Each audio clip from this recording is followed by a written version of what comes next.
The question Mika had to face at this point was which one to go with. Was Oscar or Mia's design the better choice? Clearly Mia's was the more effective for their current mission, but Oscar's had more utility for the long run, offering up more capabilities for other types of missions. As Mika looked over the data pad, just before she started to become frustrated, unable to make a clear decision, a thought seemed to pop into her head. "Why don't we do both?" Mika said, holding the data pad. What do you mean?" Oscar replied. "I mean exactly that. Why don't we just do both? Is there a way that you can set the design so that you can shift between the two forms?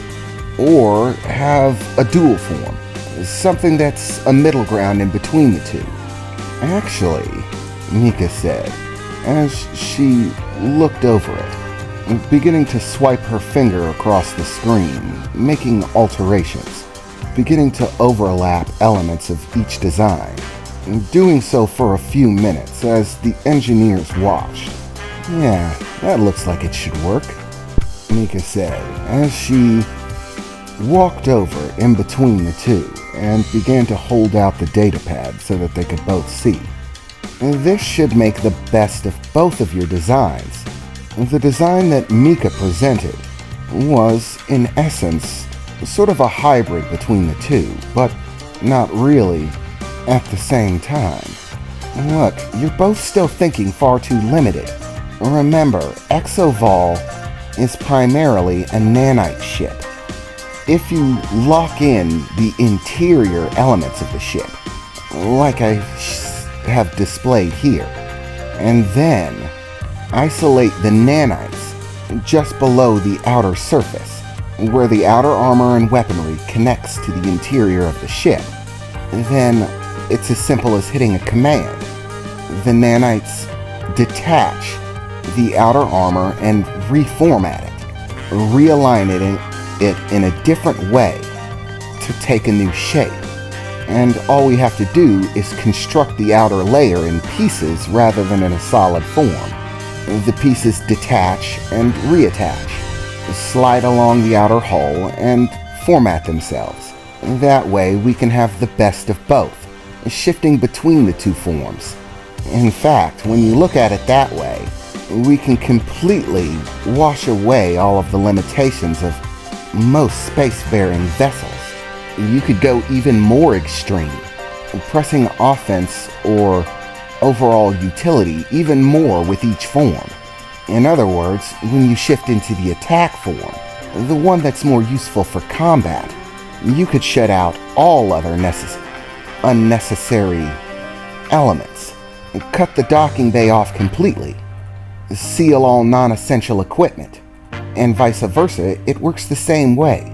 When you shift out of the attack format, you could basically make the vessel a fortress with high utilitarian use, but little to no combat capability. "Oh, damn it," Oscar said, starting to rub the top of his head. "Shit, why didn't I see that?" Mia added on. "You're still left with a problem. That sort of design also leaves us very open. You'd be vulnerable to attack during the shift. And not only that, you wouldn't be able to produce energy deflection shields. And you'd have to shut down all exterior equipment while the shift was occurring. It's a big weakness."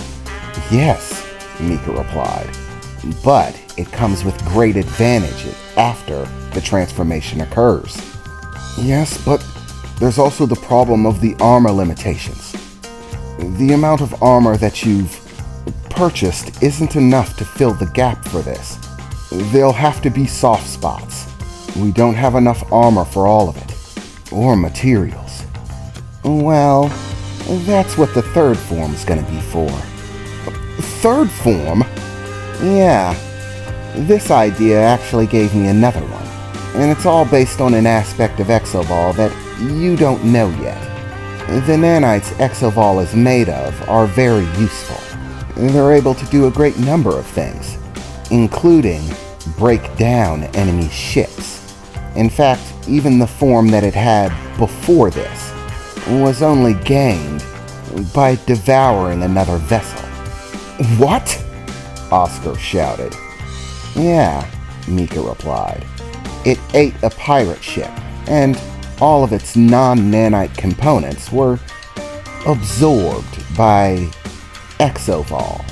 The nanites that it's made of have the ability to break down things at an incredible rate, in case you haven't noticed. And there's no limitation on size. So, I want you two to get cracking on making perfected forms for these two, along with one more. You should probably think up catchy names for them too. Right now for the third form, I'm thinking cannibal ship. It has a catchy ring to it, doesn't it? And basically, the primary function of this third form is going to be when one of our adversaries possesses something that we want, at which time we can shift into cannibal ship form, devour the other ship, and take what we want. And that includes armament, weaponry, and the like. Unlike every other ship, exovol doesn't have to be afraid of a competent or well-armed opponent. As long as we beat them, we can make their strength our own. If we defeat another starship, we can take their armor in order to replace our own. If they have better weaponry than us, we can simply absorb it and replace our own weaponry, or augment it, add to it even. This does present some issues. For example, you engineers are probably going to be getting a lot of work, having to redesign exovol on a regular basis. Well, until we reach a point where there really isn't anyone who holds a candle to us, or has anything that we really want. Until then, you're going to be fairly busy, Mika said, extending the datapad back to Mia. You do realize that you just increased our workload massively, right? Yeah, of course, Mika replied. But remember, this kind of thing is a wet dream for engineers, right? Just think about how untouchable we'll be once you finish with those designs. Engineers on board one of the most versatile ships that anyone has ever seen. Sounds tantalizing, right? Mika said, smiling. Mia smiled back, chewing her bubblegum and blowing a bubble quickly, popping it. Aye, aye, Captain. I knew there was something I liked about you. I think I'm going to enjoy being a member of your crew. You're even crazier than I am. Well, I'll take that as a compliment. Could we stop complimenting each other for just a moment? Oscar said, interrupting the two. Remember, she just massively increased our workload, so I'd suggest we get to work. I'd like to sleep sometime. All right, old man, Mia said as she approached Oscar, and the two began to work once more, now seeming to have a renewed sense of interest and motivation as Mika and Raimi traveled down the walkways to the side of the construction dock, making their way on board exovol. Wow, you're doing a great job as captain, Mika, Raimi said. Only your first day as official captain of a crew, and you've already settled your first dispute, and even one-upped your engineers. I didn't know you were so good at engineering, Mika. Shh, Mika whispered, hushing Oscar, Raimi just a little bit. I don't want them to hear this, but honestly, their designs overlapped pretty easily. They did all of the work. If they hadn't come up with such functional design formats, there's no way I would have been able to see it. In fact, the fact that I did was probably just blind luck. Chances are they would have seen it themselves eventually. I just hadn't told them about Exovol's other abilities, which was actually probably a screw-up on my part.